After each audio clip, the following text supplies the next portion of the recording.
There's no feeling more intense than starting over. If you've broken your Scratch project moments after you've shared it, as I have, or you spent hours working on a project only to notice too late that one of your sprites has unexplainably gone missing. If you've made use of that difficult-to-name thing of thing block within the sensing category, amazingly useful but capable, due to a Scratch bug, of leaving you crying as it dumps all your scripts in one big unordered heap. If you've made real progress coding a game over the course of the week, only to come back the next day to discover you weren't even logged in, nothing has been saving. Starting over is harder than starting up. If you're not ready for that, like if you've already had a bad day at school, then what you're about to go through may be too much. Feel free to go away and come back. I'll be here.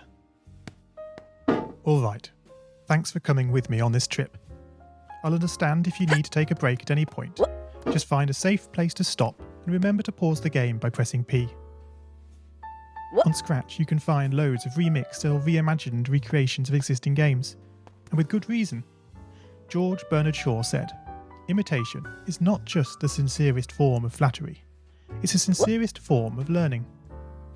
This game is a recreation of a game that came out in 2017, titled Getting Over It with Bennett Foddy. That game in turn was a homage to a free game that came out in 2002. Both games involved dragging yourself, using a hammer, up a mountain assembled from assets and objects sourced from many other games. It seems appropriate then that, when trying to recreate Getting Over It in Scratch, that we should construct our mountain from the same assets used in literally millions of Scratch projects, the unmistakable contents of the Scratch costume library. Unlike Unity or Unreal, Scratch does not provide you with a built-in physics or 3D rendering engine. It has no state-of-the-art debugger, you can't even pause your scripts. We are forced to program old school. Our experience capped at 30 frames per second on a 480 by 360 pixel stage. But these very restrictions force us to experiment, to think out of the box, to grow as developers as we become masters of all things Scratch. And let's not forget, what we lack in technology, we make up for in community. This fantastic bunch of budding software engineers, building, learning, creating, playing, remixing, as diverse a group of people as the very Scratch assets we now so skillfully attempt to ascend.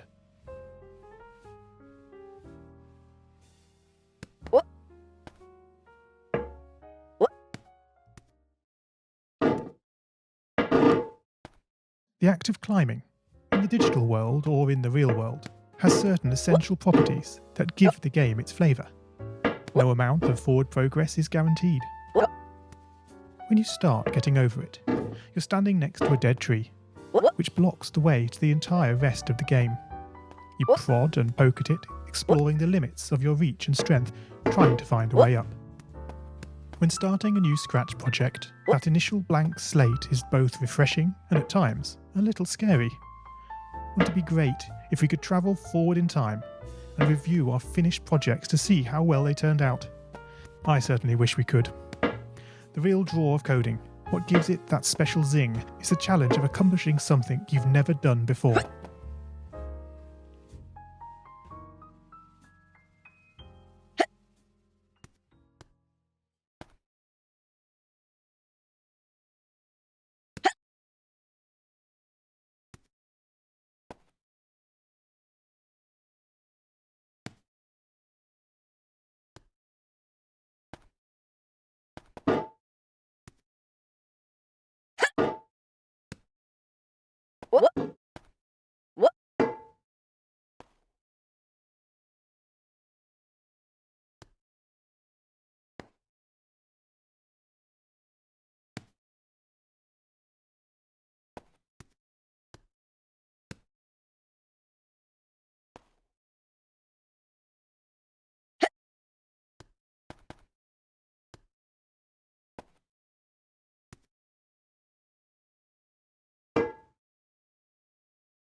Oh man, you lost a lot of progress.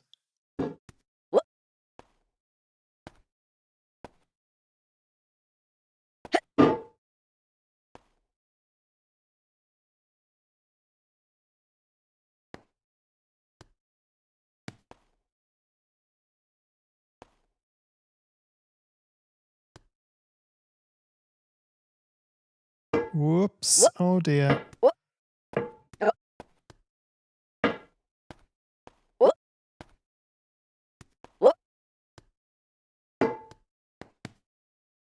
Oh no.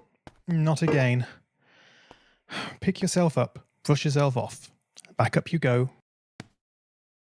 Gosh, here we are again.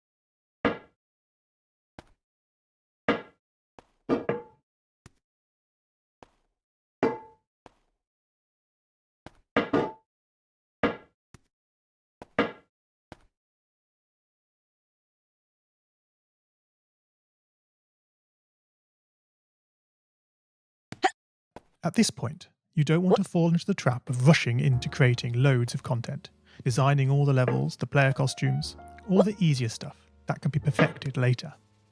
No, before all that, you need to prod and poke that tree.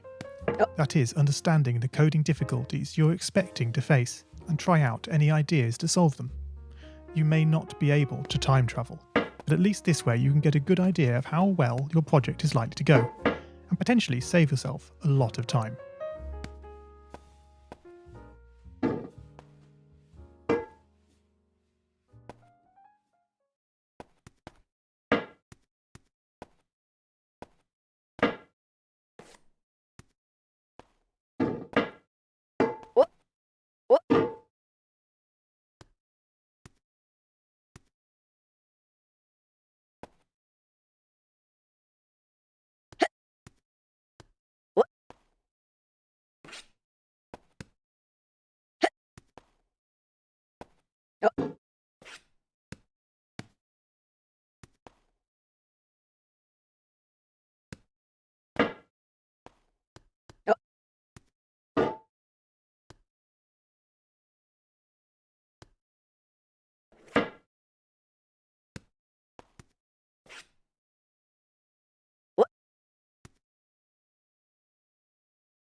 It always seems impossible.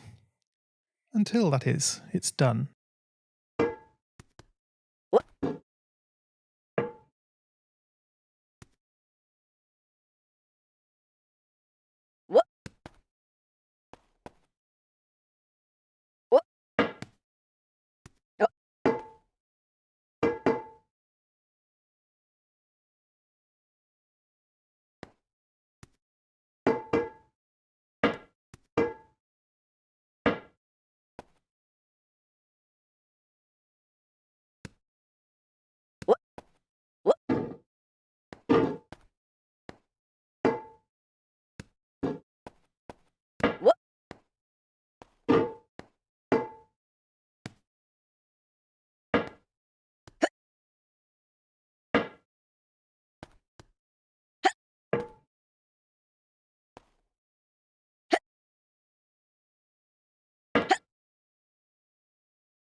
This project began life a couple of months ago as 3 simple scripts: the player, hammer, and level.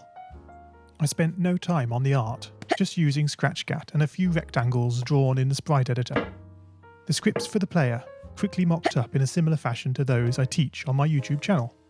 With the hammer I had to improvise because I'd never done anything quite like that before, and boy did I prod and poke at those scripts.